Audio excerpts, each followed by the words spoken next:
प्रायतः कहते जे दूर पहाड़ सुंदर ये गोटे छोटे कथाटे कहे जिते बड़े आम को लोक को बड़ गाड़ी रे देखू आम भावु ता लाइफटा केते सुंदर होते जिते बड़े आम कौन सी मनीष को सुना गहणार छाउणी होती देखू आम भावु से केते खुशी अच्छे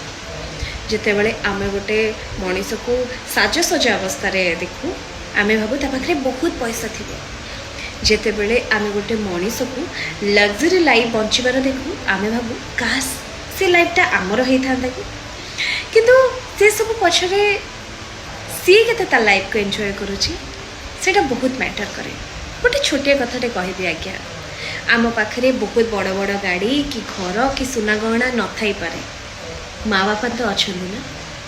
निज इच्छा आम निजे खाई तो पारुचे ना निज इच्छा आम पिंधि तो पारुचे ना लोक धनी ही तो पारती किंतु तांको पाखरे ये सब फ्रीडम न थाए।